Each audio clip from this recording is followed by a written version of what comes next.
Amis téléspectateurs, honneur. Merci de faire avec moi un nouveau voyage sur Quisqueya, l'île mystérieuse. Jean Le Danfils, 1804, indépendance d'Haïti, 1904, centenaire de l'indépendance d'Haïti, Haïti 2004, bicentenaire de l'indépendance, chronique d'un départ annoncé, le fil des événements.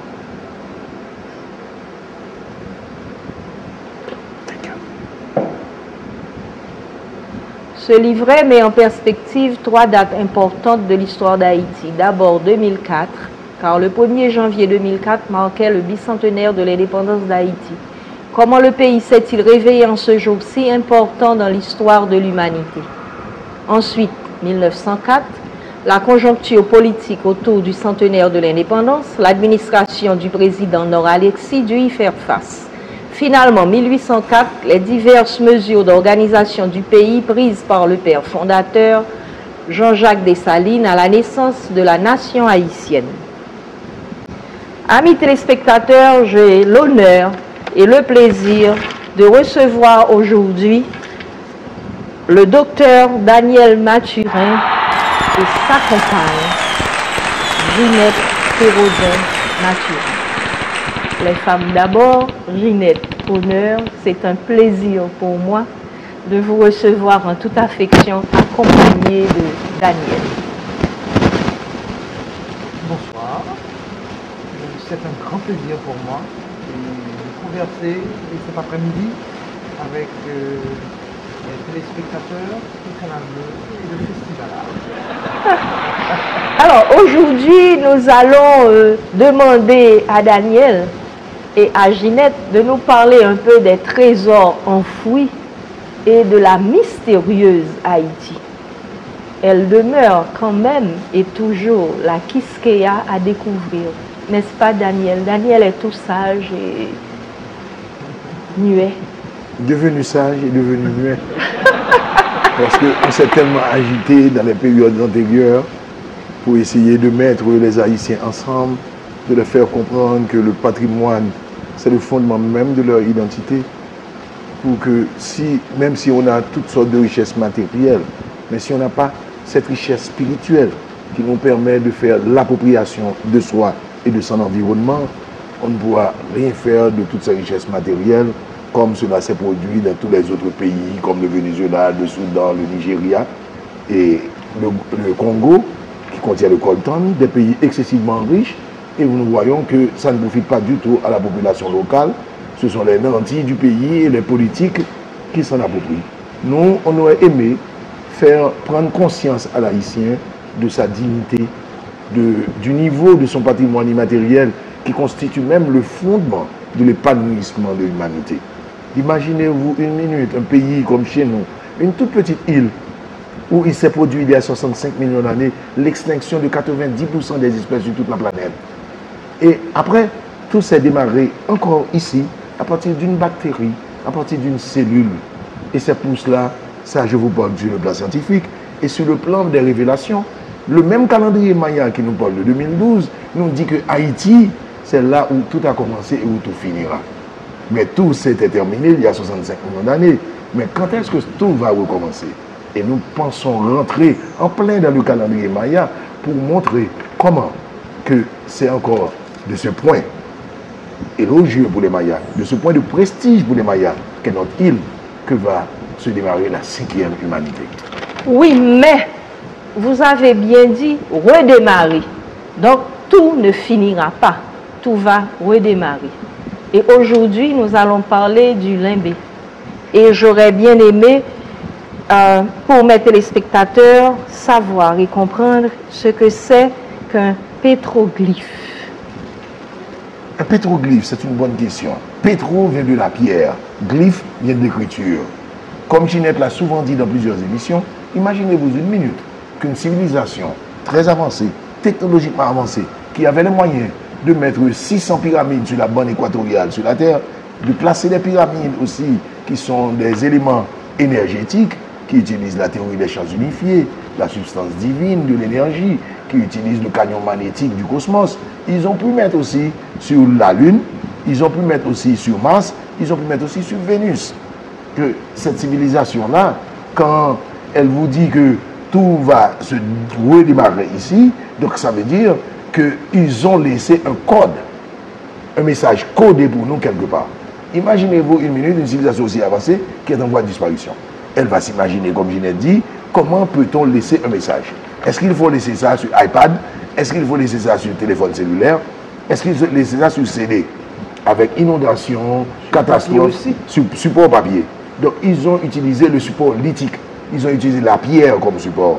Ainsi, ils ont stylé des symboles pour nous expliquer quelle est la forme d'énergie qu'ils étaient en train d'utiliser durant les périodes de l'apogée de la civilisation des Toltecs en Atlantide.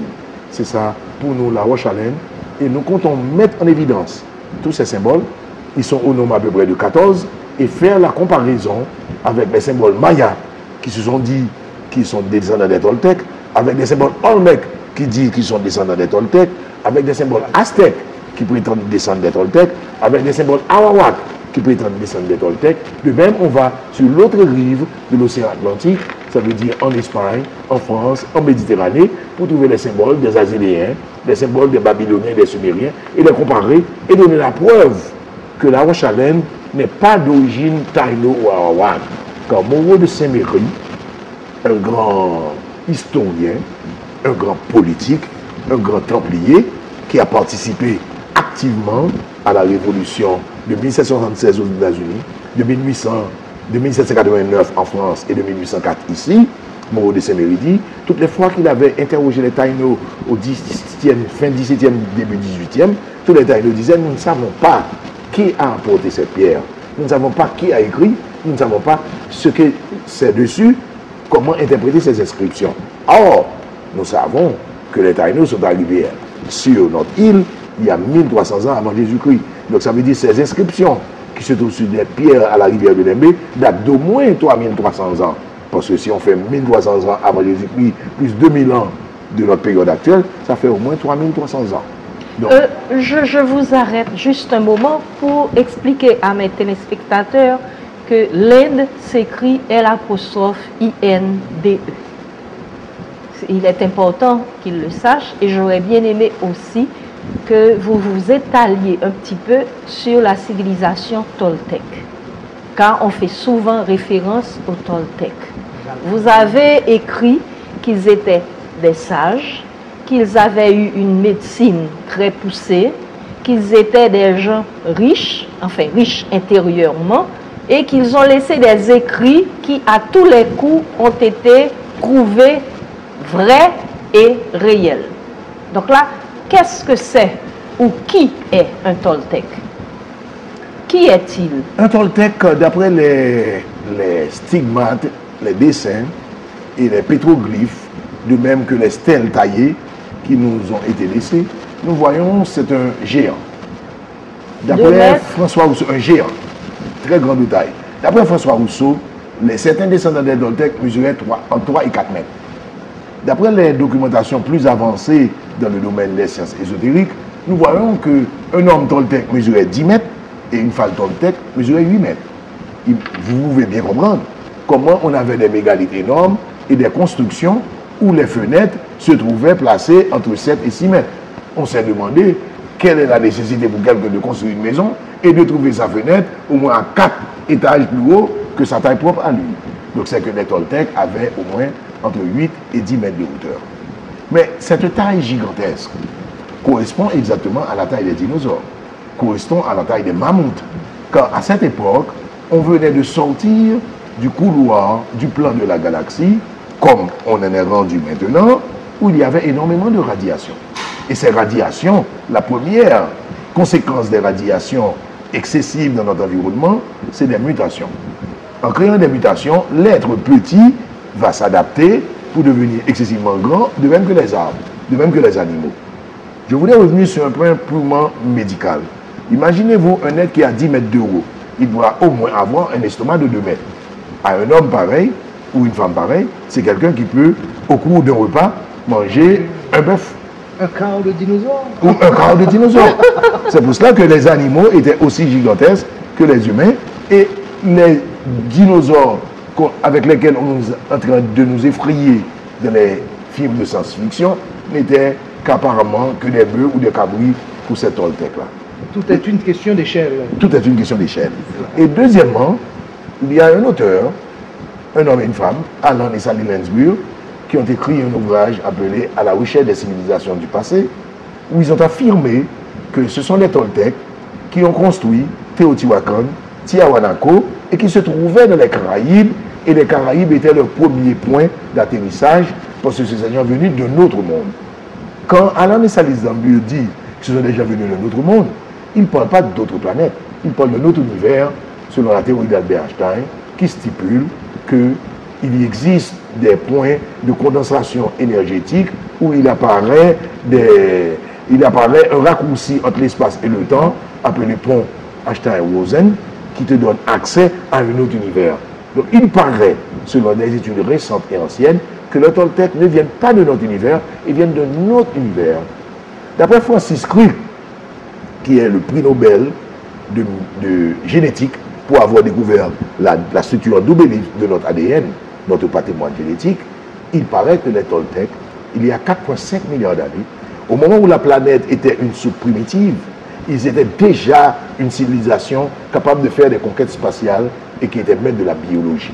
Ainsi, ils sont venus sur Terre, ils ont ensemencé la Terre à l'aide d'une bactérie ou d'un virus et ont attendu millions d'années pour voir notre apparition, mettant ainsi fin à la théorie de l'évolution qui dit que nous avons été macaques et nous avons évolué pour devenir des hommes blancs qui se sont présentés en Europe. Mais je vous parle de la théorie de l'ensemencement de Francis Crick qui date de 1971 et c'est cette théorie de création qu'ont adopté tous les scientifiques jusqu'à présent. Donc les enfants de Dieu ont vu que les filles des hommes étaient belles et ils les épousèrent. Ils en ont prié pour femmes et ont créé la race des seigneurs. Donc c'était une façon purement imagée de raconter cette histoire, comment l'homme pouvait s'imaginer qu'une civilisation avancée venant de notre univers ait pu faire une manipulation génétique de la soupe primitive où allait sortir notre planète Terre, qu'on connaît actuelle, sur un visage qui a connu déjà 4 transformations quand nous sommes, d'après François Rousseau, la 4e civilisation et la 5e va commencer bientôt. Merci. Mais quelle est la ressemblance avec la roche de l'Inde trouvée à Limbé ou nos drapeaux vaudous, nos signes vévés? Si on fait une comparaison entre ces symboles de la roche à laine, alors il y a la roche à laine ou les roches à laine. Parce que sur la rivière de Limbé,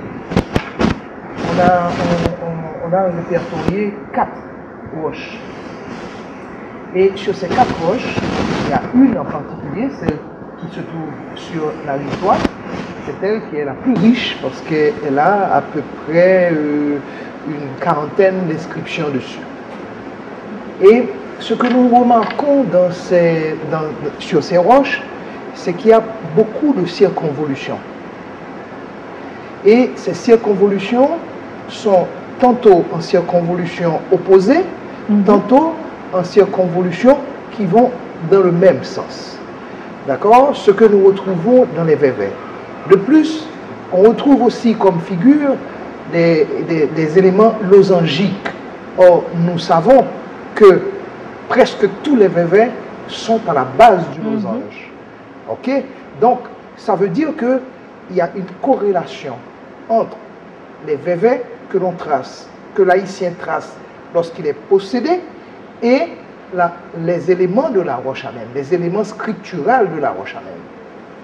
Et de plus, quand nous essayons de comparer ces symboles que nous trouvons sur la roche à laine par rapport aux anciennes écritures de la Méditerranée, du bassin de la Méditerranée, de l'Amérique du Nord et de l'Europe, qu'est-ce que nous voyons? nous voyons que tous ces symboles se ressemblent. Donc, ce n'est pas seulement des symboles, car à l'époque, ça veut dire près de 11 000 ans avant Jésus-Christ, eh bien, on n'écrivait pas A, B, C, D, mais l'écriture a subi une évolution d'abord des symboles, les symboles gravés, d'accord? Ces symboles ont évolué pour donner l'écriture que nous avons maintenant, d'accord? Mais tout ça, quand nous faisons la comparaison, nous voyons que presque tous les éléments de la Roche-Allen, et je crois 14, nous avons 14 éléments de la Roche-Allen, quand on compare aux anciennes écritures, eh bien, il n'y a pas de doute, c'est une. On les retrouve. On les retrouve. Ceci voudrait dire que nous serions un peuple très, très ancien et très cultivé. Alors, hautement cultivé. Il y a un archéologue et anthropologue américain, c'est Irving House, qui était venu faire des recherches en Haïti dans les années 80. 70, 80. Et il a fait des études et surtout du côté de l'Archaïen. Et dans ses fouilles archéologiques, il a trouvé des pièces archéologiques, quand il fait la datation de ces pièces, qui remontent à 5000 ans avant Jésus-Christ. Et parmi ces pièces, il trouve des cuillères, il trouve des fourchettes. Donc ça veut dire que ces gens qui existaient là, qui vivaient là, c'était des gens évolués. Ce n'étaient pas des êtres primitifs. D'accord? Et on peut comprendre que dans une zone où il y avait des gens qui avaient atteint une certaine évolution, ont pu régresser dans le temps, parce que maintenant, nous savons que une catastrophe peut transformer la vie de toute une civilisation. Une civilisation pouvait être très avancée, et voilà qu'une catastrophe globale transporte cette civilisation avancée en une civilisation primitive qui recommence une autre civilisation. Donc on peut comprendre que lorsque Christophe Colomb est venu ici, sur la terre d'Haïti, pour atteindre, après la grande terre de l'Amérique, a trouvé les Arawaks qui étaient dans une situation primitive, au sens, entre guillemets, d'accord, primitive. Ça veut dire que ces gens-là, ils étaient parfaitement en harmonie avec la nature. Donc c'est pourquoi on les dit primitifs, d'accord? Donc on peut comprendre que ces gens-là ont été les gens qui ont survécu à une catastrophe globale dans la zone de l'Amérique. Donc c'est pourquoi ce qui s'appelle l'ancien monde, ça veut dire l'Afrique, l'Europe, le bassin méditerranéen, que notre civilisation appelle l'ancien monde, d'accord, n'a pas été l'ancien monde. S'il y a un ancien monde, l'ancien monde, c'est bien l'Amérique. Car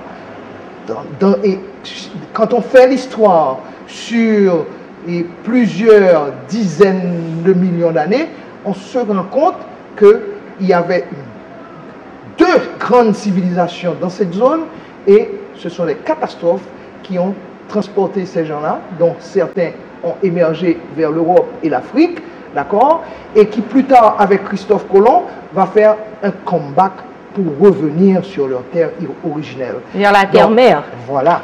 Donc, vous pouvez comprendre que Haïti, qui est au centre de l'Amérique, des deux Amériques, et au centre de la Caraïbe, du bassin insulaire de la Caraïbe, on peut comprendre que nous sommes un point privilégié dans cette histoire, dans cette tranche d'histoire de l'humanité. Alors c'est tout ça que la Roche-Allen représente et pour l'Haïtien. Donc il est important que l'Haïtien s'en approprie et met ces pétroglyphes en valeur de manière à pouvoir faire comprendre au monde que nous les Haïtiens, nous sommes des êtres particuliers et Haïti est un point particulier dans la planète Terre. Pour revenir aux symboles identifiés sur cette fameuse roche à l'Inde. En fait, il n'y a pas qu'une roche, il y en a 4. Ces signes-là, qu'est-ce qui prouve qu'ils remontent vraiment à une date aussi avancée? Bon, et comme Daniel l'a si bien dit tout à l'heure, ce sont les témoignages. Ce sont les témoignages, car les Arawaks qui étaient sur la terre, elles ont trouvé. Elles ont trouvé sur la terre d'Haïti. Donc, alors, il faudrait faire une étude au carbone 14 pour savoir quelle est la datation de cette roche. Et je pense que le gouvernement haïtien, par le biais de l'ISPAN, va pouvoir s'intéresser vraiment à cette roche de manière à pouvoir bien l'étudier, d'accord, et faire ressortir sa vraie valeur. Et là, vous dites que c'est une écriture à notation astronomique. Est-ce que vous pouvez éclairer notre lanterne là-dessus? La thèse sur les inscriptions de la Roche-Alem veut, voilà ce qui s'est présenté. Le problème s'est présenté à tout archéologue, ethnologue, ethnographe et philologue.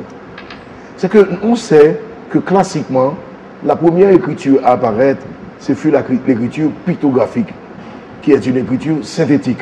Là où un symbole a valeur d'une idée.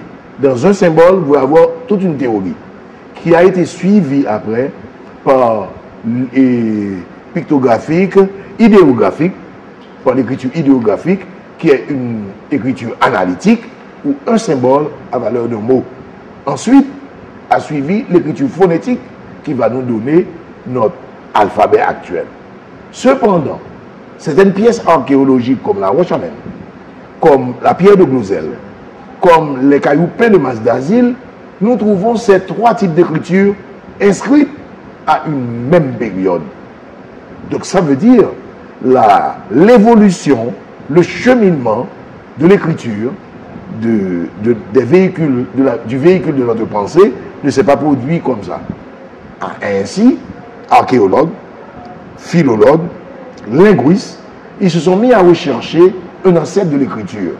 Et ils ont dit, s'il doit avoir une ancêtre de l'écriture, nous devons rechercher une civilisation engloutie et disparue qui aurait pu inventer l'écriture en comprenant les intimités de la matière et du vivant. C'est comme ça que nous sommes arrivés à parler de l'ancêtre de l'écriture. Effectivement, sur la Roche-Alem, nous trouvons des écritures étrusques qu'on dit cunéiformes, nous trouvons des écritures de Jérusalem qu'on dit hébraïques, et nous savons, quand nous trouvons des écritures cunéiformes et hébraïques mélangées ensemble, ça appartient à une première écriture qu'on appelle proto-cananéen. Le proto-cananéen est reconnu que ça a été l'écriture mère et la première écriture. Et c'était maîtrisé par les Toltecs. Donc nous devons faire la preuve, premièrement, montrer que sur la Roche-Alem, nous trouvons les symboles cunéiformes et des symboles hébraïques. Montrer dans le vaudou que ces symboles sont un mélange également de symboles hébraïques et de cunéiformes, ce qui nous ramène directement à cette fameuse citation de la Sainte Bible qui nous parle de Tour de Babel, qu'à un certain moment, au commencement, il n'y avait qu'une seule langue. Quand les hommes ont voulu atteindre les dimensions des dieux, pas de Dieu, Dieu les a confondus et a fait une division dans les langues. C'est pour cela, nous pensons que le patrimoine immatériel haïtien représente le fondement même de l'épanouissement de l'humanité, en nous basant sur 2 arguments. Le premier argument, elle est géologique et évolutionniste. À savoir, il y a 65 millions d'années, un impact d'un astéroïde de 15 km, de 1000 milliards de tonnes, a fait une explosion équivalente à 1 milliard de bombes d'Hiroshima dans le bassin des Caraïbes, particulièrement au golfe du Yucatan et Haïti. L'humanité, à 90%, avait disparu et l'humanité a redémarré. Donc, nous avons une importance exceptionnelle pour l'ensemble de l'humanité. Et deuxièmement, vous montez vers le nord, vers Bangkok, qui se trouve vers le proche du 19 degré 5 latitude nord, qui représente un centre de concentration majeur d'énergie planétaire qu'on retrouve sur toutes les planètes telluriques. On n'a pas le temps de les citer. Nous trouvons un petit peu symétrique à ce point de vortex des mégalithes qui font plusieurs tonnes, dont la roche numéro 1 a 10 mètres de base et 7 mètres de haut. La roche numéro 2 qu'on est en train d'étudier a 8 mètres de long et 1 mètre de haut, et sur ces mégalithes, nous trouvons ces inscriptions mixtes de cunéiforme et d'hébraïque qui ressemblent au proto-cananéen des Toltecs. De là, on s'est dit, cette écriture n'est pas taïno, elle n'est pas arawak, comme Moreau de Saint-Méry l'a bien spécifié dans son ouvrage, disant que les taïnos et les arawaks disent qu'on ne connaît pas l'origine de ces pierres, et ce n'est pas nous qui avons inscrit ces inscriptions, et de plus, on ne sait pas ce que c'est. Donc, là, on s'est mis à comparer ces inscriptions avec les Aztèques, les Olmèques, les Mayas, qui se sont dit descendants des Toltecs. Et on a vu, ces symboles sont totalement similaires. On dit que les Égyptiens, ce sont des Mayas qui ont émigré de l'Amérique vers l'Égypte. On a trouvé que c'est similaire à l'écriture du temple d'Hathor, écriture hébraïque de la déesse Hathor, que nous appelons le vaudou déesse d'Antor, Ezuli d'Antor, et pourtant c'est Hathor, le temple d'Hathor. Et dans ce même temple d'Hathor, ce que nous avons remarqué, à la période de migration de cette civilisation vers l'Égypte, nous trouvons de l'électricité. Mais un type d'électricité que nous ne maîtrisons pas. Car il y avait au hall numéro 5 du temple de Dendera, à Dendera, dans le temple d'Hathor, hall numéro 5, une ampoule à filament avec un condensateur, mais cette ampoule à filament est chargée par 2 humains. Un qui se trouve en position debout, l'autre se trouve en position accroupie. Ce qui crée une différence de potentiel magnétique pour recharger cette lampe. Nous l'avons comparé également aux écritures de Sumer, qu'on considère comme la première forme d'écriture datant de 3500 ans, ce qui correspond à l'époque de la Roche-Allen, que les Taïnos sont arrivés ici, ils ont dit qu'on ne sait pas qui a écrit ça. On a vu, ce sont les mêmes écritures de Sumer. Les Sumériens ont été succédés, suivis par les Babyloniens et les Akkadiens. On a comparé ces écritures, sont exactement les mêmes. Nous avons essayé d'aller en Chine, l'écriture chinoise, l'écriture japonaise, l'écriture coréenne, l'écriture qu'on trouve en Inde, particulièrement à Mohenjo-Daro, là où il y a eu une explosion nucléaire. Là, les gens se sont transformés en tablettes de sel, comme l'hôte de la Bible. Voilà. On a vu, c'était totalement similaire. Nous donnons l'impression que ce fut une civilisation effectivement planétaire.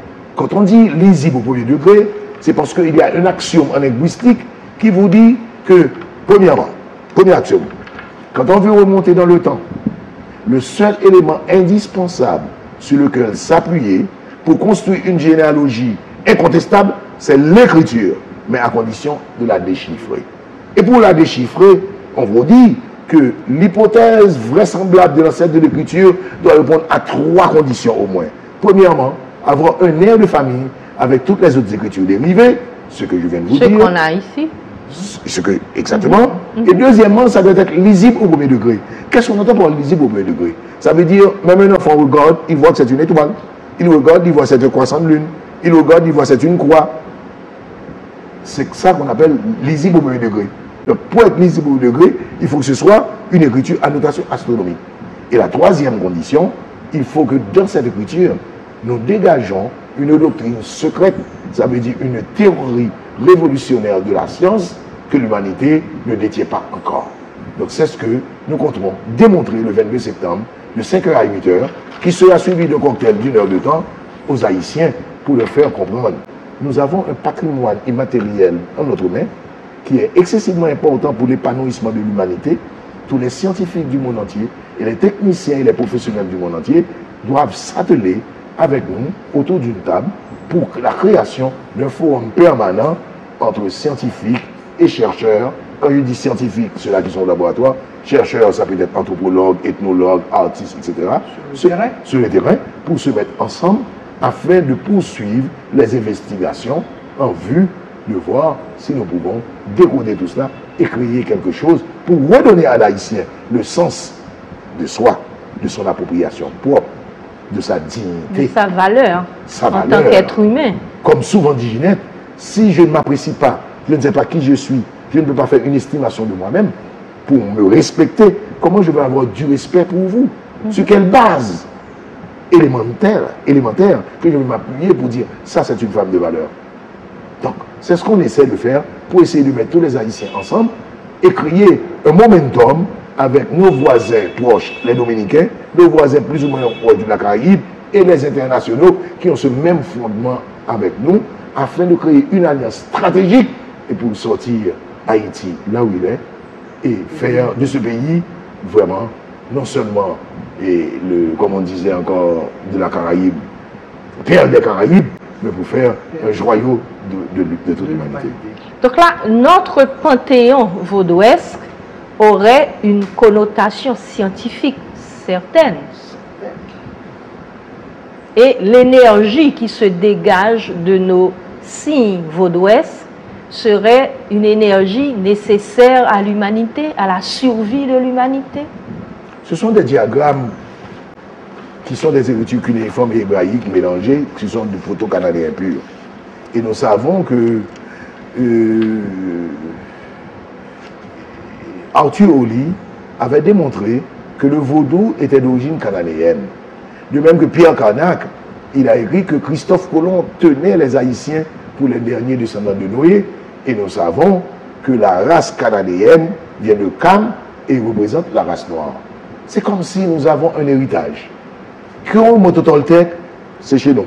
On remonte aux Mayas qui disent Haïti, là où tout a commencé, où tout finira, on retourne chez nous.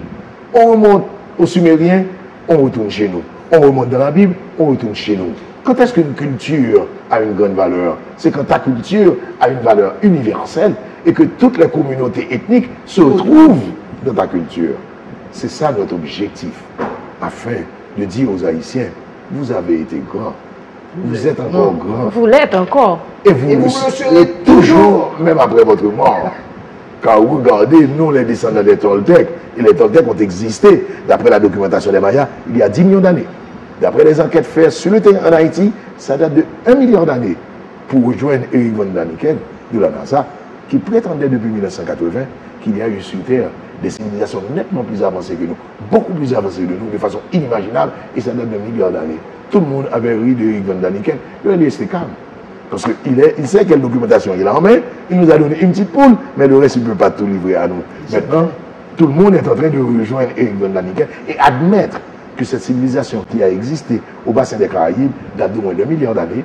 Et c'est ce qu'on a essayé de démontrer le 31 mars 2012 à l'hôtel Montana en faisant le patrimoine géologique d'Haïti d'abord, car il fallait trouver des preuves sur ce sol, que ce sol est aussi ancien, avant de parler d'une civilisation qui date de 10 milliards d'années, de 50 milliards d'années.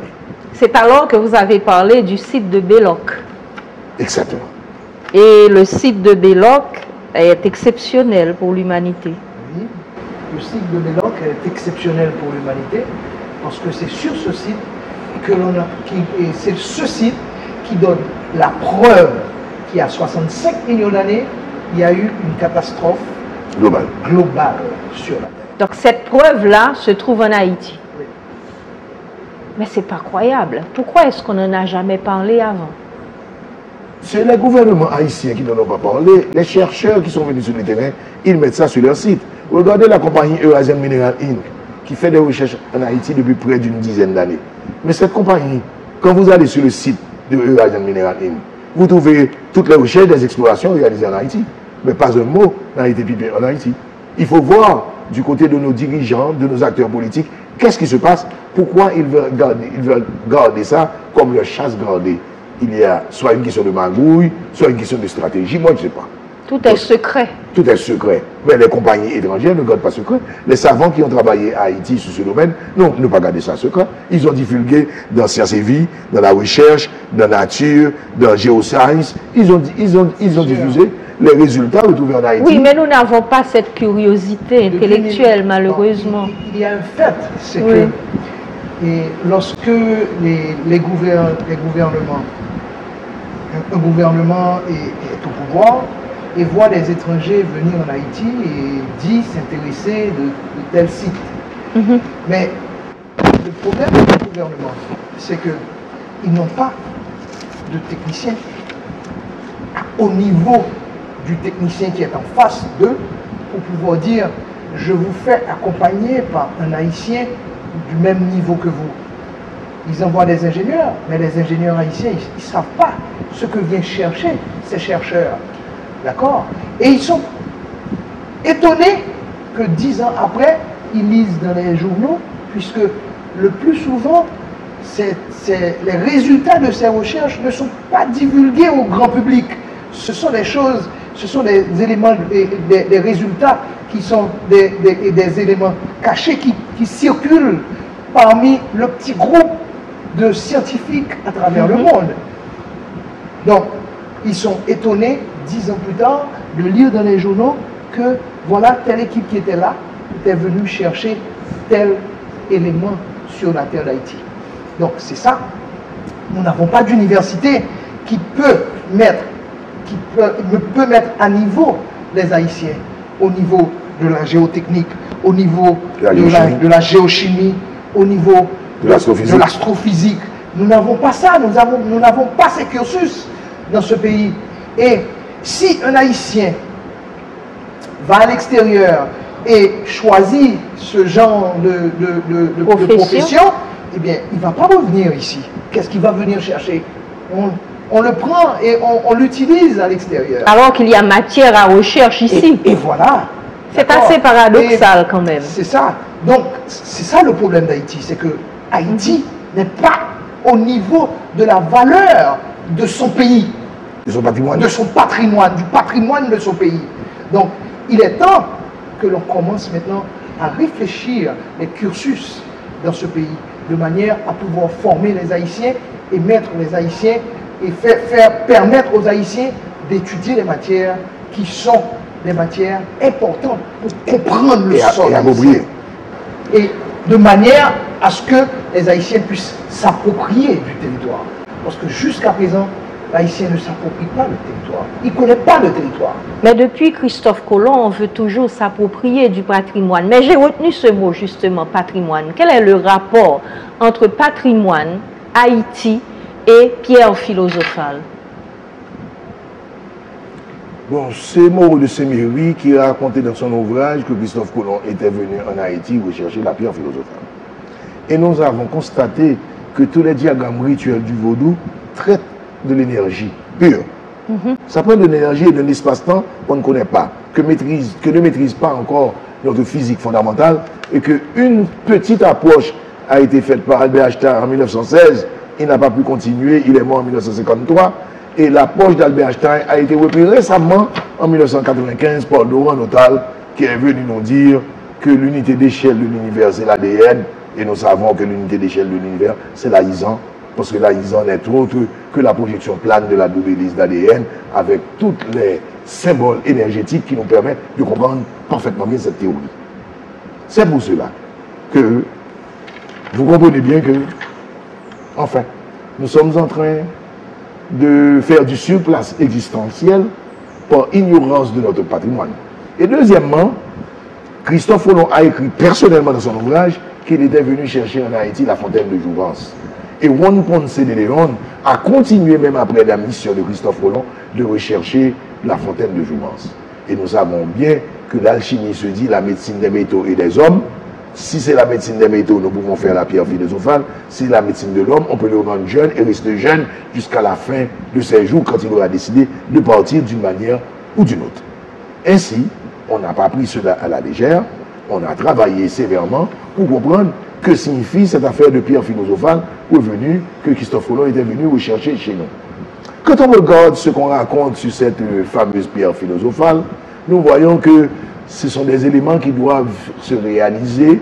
On doit d'abord avoir des éléments cristallins, il faut le faire sur des cieux congrus, et la table des mots d'Hermès Trismégistes vous dit c'est la force forte de toutes les forces. En d'autres termes, la table des mots d'Hermès Trismégistes est en train de nous dire nous devons arriver à concrétiser la théorie d'Albert Einstein, ça veut dire pouvoir créer un élément qui puisse réunir les 4 forces fondamentales, ça veut dire les ondes gravitationnelles qui font tourner les étoiles et les planètes, l'électromagnétisme qui nous donne la lumière, et le nucléaire qui est divisé en 2 sous-forces, qui est la force faible et la force forte. Et je dois rappeler aux auditeurs, les recherches de la science fondamentale nous ont montré que nous sommes civilisations qui n'aiment pas encore conçues dans les entrailles de notre mère, quand nous utilisons seulement le petit électron, et l'électron à lui seul représente 0,1% de la matière vivante et inerte, alors que les noyaux constitué de protons et de neutrons, représente 99,9% de la matière. Tant qu'une civilisation n'atteint pas ce niveau nucléaire pour rentrer à l'intérieur de l'atome, pour entrer à l'intérieur du noyau et rechercher de l'énergie, nous ne sommes même pas encore conçus dans les entrailles de notre mère en termes de civilisation et nous sommes déjà prêts à partir et pour se renouveler vers une autre civilisation. Cette autre civilisation ne sera autre que la découverte de cette forme d'énergie que Christophe Colomb était venu chercher ici, que nous retrouvons dans les Vervins et qui s'inscrit de façon nette et claire sur la Roche-Chalem. Du Lembe, qui se trouve à 19 degrés 29 minutes latitude nord, qui est symétrique au point de vortex 19,5 et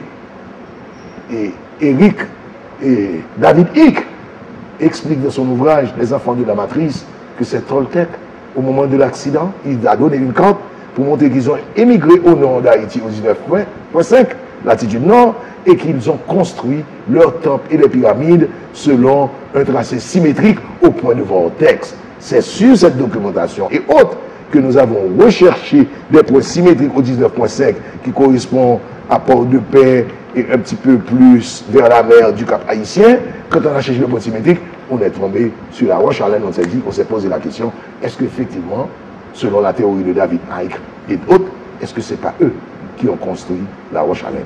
Donc ils ont été là.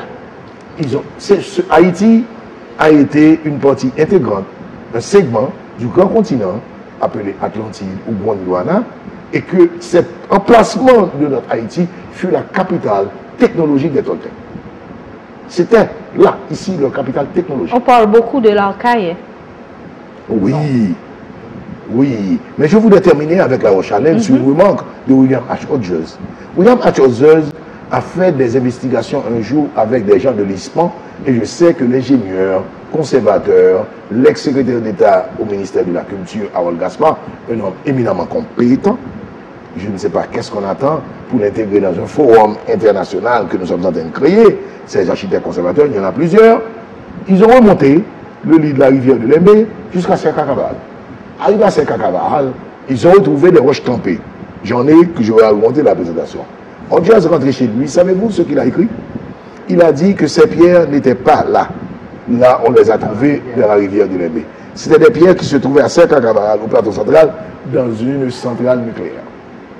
Ce sont les inscriptions qui étaient à l'intérieur de la centrale au moment de l'accident. Vous savez que l'île s'est fendue en 4 à 5 morceaux. Il y a eu beaucoup d'alluvions, il y a eu beaucoup de tsunamis et ça a écrasé, a détruit cette centrale d'énergie de la fusion et les fragments du mur de la centrale ont dégouliné dans l'eau et on les a trouvés à la rivière de Concorque au Lembe. On avait traité William H. Hodges d'illuminé. Et maintenant, tous les scientifiques reviennent sur les recherches de William H. Hodges pour pouvoir trouver les secrets de cette énergie que Christophe Colomb a appelée pierre philosophale, que les alchimistes appellent pierre philosophale et que les Toltecs ont appelé pile atomique dotée de courant supraconducteur. Donc là, cette pile atomique, pour la trouver, il faudrait compter avec Haïti. Madame, ils ont trouvé des modèles de pile atomique. Regardez ici. Qui sont à Smithsonian, qui sont à la Librairie du Congrès, qui sont au Pentagone. Ils ont démonté, ils ont regardé, ils n'ont rien compris. La seule chose qu'ils disent, que ceci n'a pas été fait avec des matériaux venus sur Terre. Mais si vous ne connaissez pas la théorie atomique, comment pouvez-vous démonter une bombe atomique et comprendre son mécanisme? Donc il faut qu'on trouve la théorie à la base. La formule. La formule et la théorie même, la théorie scientifique et la formule à la base de l'émergence de ces piles atomiques. Devrais-je comprendre qu'il faut compter avec les VV? Inévitablement, quand un Haïtien prend loi et qu'il écrit des VV, ce qu'il écrit, c'est du proto-canadien, c'est qu'il est en train de communiquer avec les Toltecs. C'est peut-être ça tout dans ma dit nous donc serions-nous capables de posséder une telle formule? La formule existe déjà. Il s'agit de savoir comment... Serait-elle haïtienne? Elle est déjà haïtienne. Du terroir. Elle est déjà du terroir. Parce qu'on ne peut pas dire haïtien, parce que les Dominicains sont également copropriétaires. Bon, je parle de l'île. Je parle de l'île. De ce territoire. Oui, oui. De ces îles, de ce territoire. Mais, comme on est en train de piller nos ressources matérielles, si nous ne faisons pas attention, on peut aussi piller nos ressources immatérielles. et nous éliminer, nous génocider pour s'approprier de cette ressource, car ce génocide qu'on est en train d'assister maintenant, la raison pour laquelle on n'a pas d'université, on n'a pas d'école à niveau, car c'est un génocide programmé le lendemain du 1er janvier 1804. Donc nous n'aurions pas de scientifiques aptes à poursuivre de telles recherches. C'est pour cela qu'il est indispensable de nous garder dans l'ignorance. Non, il est indispensable d'arriver à la création d'un forum permanent pour qu'il y ait des échanges d'informations entre des scientifiques haïtiens, dominicains, caribéens, pour qu'il y ait Mais cela se fait.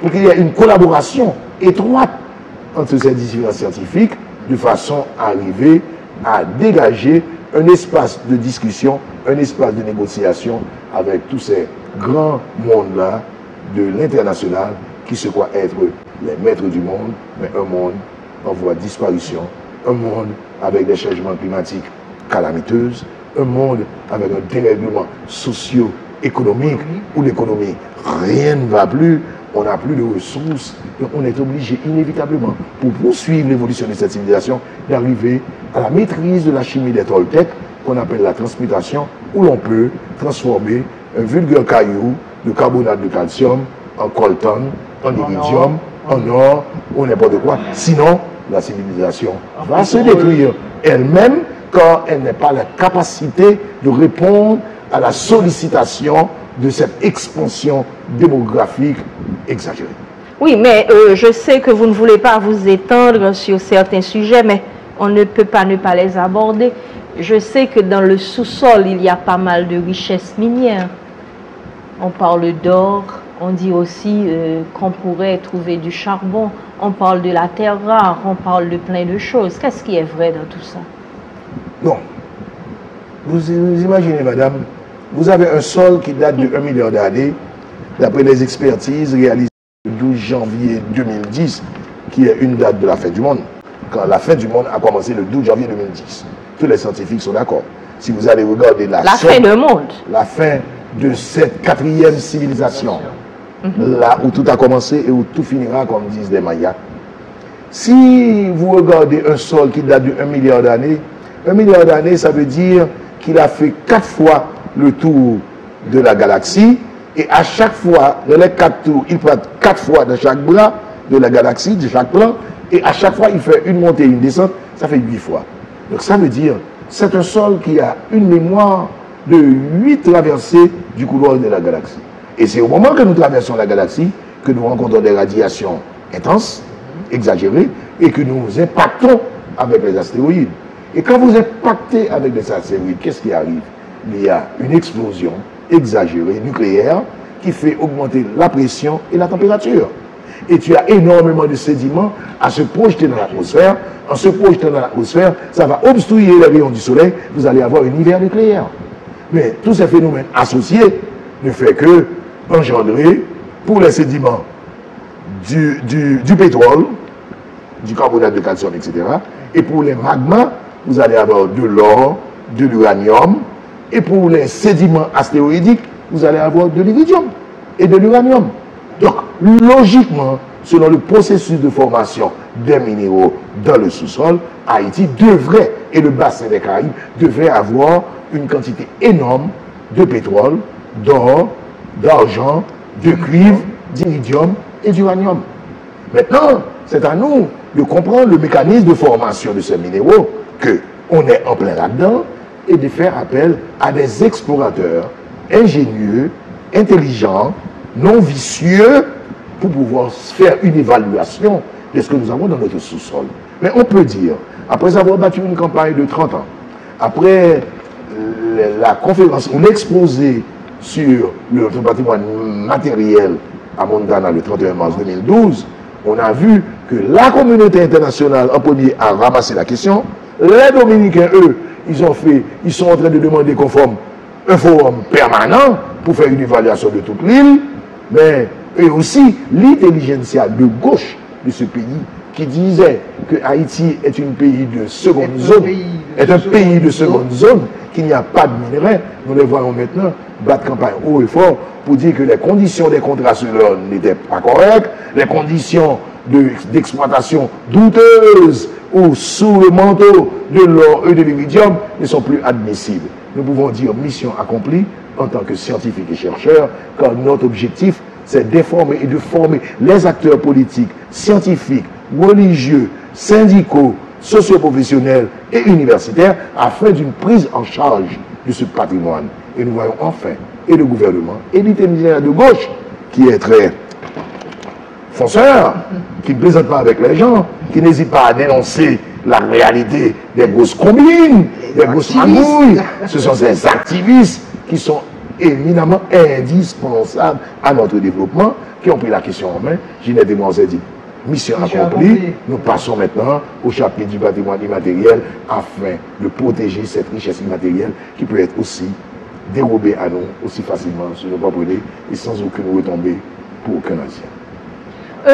Nous sommes malheureusement arrivés à la fin de notre entretien, ce qui me navre, parce que vous avez beaucoup à dire. Heureusement que vous allez le 22 septembre nous offrir cette conférence à Montana de 5h à 8h afin de nous enrichir un peu plus sur les perspectives de la roche de l'Inde et de tout ce que nous avons de caché et de mystérieux sur cette île. Mais qu'est-ce que vous avez comme programme après cette conférence? À quoi est-ce que vous vous attendez? On attend premièrement à la création d'un forum entre scientifiques haïtiens, dominicains et caribéens.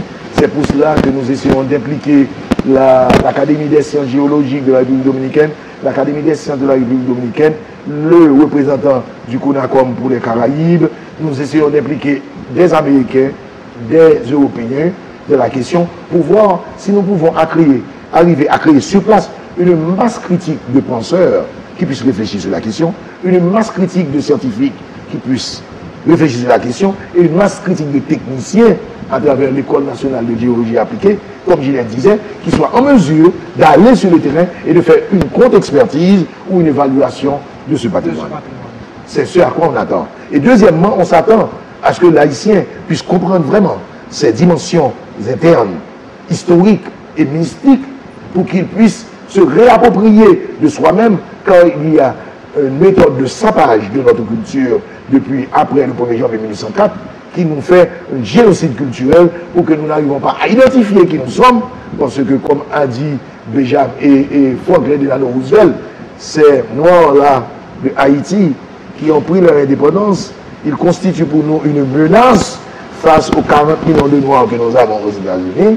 Que pouvons-nous faire? Donc ce que nous allons faire, nous allons monter des gens à chaussures contre les gens sociaux, les gens riches contre les gens pauvres, les gens de couleur claire à peau claire contre les gens de couleur noire. C'est la seule façon de contenir ces gens trop intelligents et qui se sont révélés des faiseurs de patrie et des gens qui bouleversent, qui peuvent éventuellement bouleverser l'ordre mondial. Donc si on arrive à se faire l'haïtien, à se réapproprier de nous-mêmes, il va retrouver sa dignité. Si nous arrivons maintenant avec ce forum à former une masse critique de techniciens, à stimuler le gouvernement haïtien en collaboration avec le gouvernement dominicain, à mettre des écoles professionnelles sur place, à mettre des écoles fondamentales sur place, à mettre des débuts d'université, à faire venir des étrangers qui font partie de ce forum, qui viendront travailler à mi-temps ou à moitié argent, nous pensons que dans 10 ans ou dans 15 ans, nous ne reconnaîtrons pas ce spécimen d'haïtiens, ils seront presque tous des savants, particulièrement ceux-là qui sont dit les plus laids et les plus initiés. Dieu vous entende, cela se fera. Ginette Pérodin-Mathurin, Daniel Mathurin, merci infiniment. Merci de nous enrichir. Alors on se donne rendez-vous le 22 septembre à Montana, entre 5h et 8h pour cette conférence combien intéressante et combien importante, sinon essentielle, pour Haïti et pour les Haïtiens. Amis téléspectateurs, en vos noms et en mon nom propre, je remercie ces amis d'Haïti, ces Haïtiens verticaux. Respect. Respect. Aïe Bobo pour Haïti. Aïe Bobo pour Haïti.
Non, balle ne peut pas.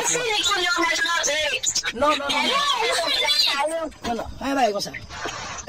Si nous disons ça, me retirer tout quatre jours là, marcher dans la rue. Bon, mais ça.